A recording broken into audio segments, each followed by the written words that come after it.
दिल्ली के दिल में एक इमारत खड़ी थी जो आज़ादी की लड़ाई की गवाही देती थी। जहां नेहरू जी ने ट्रिस्ट विद डेस्टिनी का भाषण दिया, जहां हर कानून, हर बहस, हर तकरार ने इस देश की लोकतंत्र की जड़ें गहरी की। लेकिन आज वो इमारत बीते समय की कहानी बन चुकी है। उसकी जगह आई है एक नई चमचमाती हाईटेक संसद। सवाल ये है, ये बदलाव देश की जरूरत थी या सिर्फ सत्ता का दिखावा था?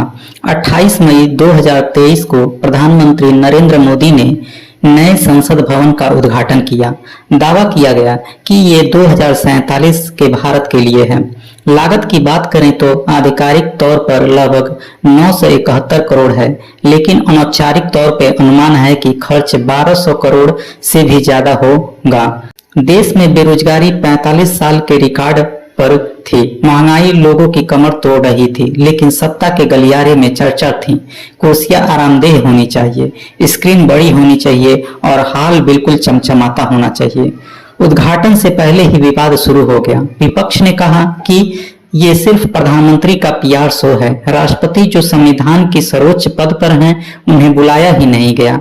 दलित महिला राष्ट्रपति को न बुलाना एक प्रतीक था जिसने करोड़ों लोगों को चोट पहुंचाई। और फिर सवाल, पुराने संसद भवन का क्या होगा? 1927 में बनी वो इमारत जिसमें आजादी की पूरी कहानी कैद है, उसे अब म्यूजियम बना देंगे, यानी लोकतंत्र की आत्मा को शोरूम में बदल देंगे। लेकिन कहानी यहीं खत्म नहीं होती। साथ ही बन रहा है नया सांसद आवास परिसर, जिसमें 76 फ्लैट्स हैं, 4 डुप्लेक्स हैं और हर सुविधा जो एक आम भारतीय सपने में भी नहीं सोच सकता। इसकी अनुमानित लागत 800 करोड़ रुपए से भी ऊपर है। कहते हैं सांसद जनता के सेवक होते हैं, लेकिन लगता है सेवक अब महलों में रहते हैं और मालिक सड़कों पे रहते हैं। सरकार ने कहा कि नया भवन लोकतंत्र का मंदिर होगा, लेकिन मंदिर किसके लिए? क्योंकि इस मंदिर के निर्माण में जिस रकम का इस्तेमाल हुआ है, उससे हर जिले में एक 500 बेड का अस्पताल बन सकता था, हर गांव में पक्की सड़कें बन सकती थी, लाखों बच्चों की स्कूल फीस माफ हो सकती थी। लेकिन नहीं, हमारी प्राथमिकता थी सांसदों की नई कुर्सियां, नए हॉल और एसी मीटिंग रूम। पर सांसदों के आलीशान घर की नई परियोजना के तहत 76 नए सांसद आवास और मंत्री आवास पर लागत 12,700 करोड़ रुपए है। तुलना की बात करें तो एक सांसद का घर 50 गरीब परिवारों के लिए पक्के मकान से ज्यादा होगा। नया संसद भवन पर 13,500 करोड़, एमपी हाउसिंग पर 12,700 करोड़, कुल खर्च की बात करें 26,200 करोड़ खर्च होंगे। इतने पैसे से 2,62,000 पक्के घर बन सकते थे, 26 एम्स जैसे अस्पताल बन सकते थे, 10 लाख बच्चों की पढ़ाई हो सकती थी। ये रकम कोई सरकारी पैसा नहीं है, ये आपकी मेहनत का टैक्स है, आपकी रोटी का हिस्सा है। देश के गांव में बच्चे मिट्टी के स्कूल में पढ़ रहे हैं, अस्पताल में बिस्तर नहीं है, लेकिन संसद के कमरों में चमचमाते एलईडी 24x7 एसी और आलीशान फर्नीचर हैं। हर घर में आधुनिक जिम, स्विमिंग पूल जैसी सुविधाएं हैं। सांसदों को किराया तक नहीं देना पड़ता है, मेंटेनेंस सरकार के पैसे से होता है। क्या यही है नया भारत?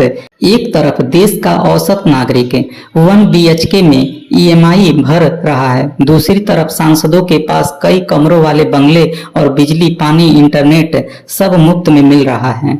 पुराने सरकारी बंगलों की जगह अब लग्जरी अपार्टमेंट स्टाइल हाउस बन रहा है। इंटीरियर डिजाइनर हायर किए गए, विदेश से मंगाए गए फर्नीचर।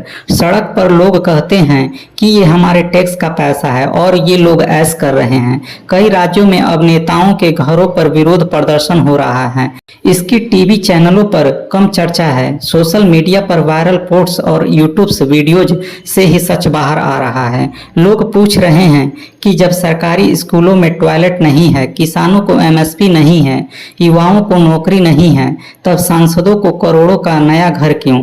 क्या सांसद सिर्फ एक VIP क्लब है? पुरानी संसद में लोकतंत्र की खुशबू थी, नई संसद में सत्ता की चमक है। फर्क सिर्फ इतना है, पहले नेता जनता के बीच से आते थे, आज नेता जनता से दूर महलों में रहते हैं। सवाल ये है कि क्या इमारत बदलने से लोकतंत्र बदलता है या लोकतंत्र बदलने से इमारत बदलता है?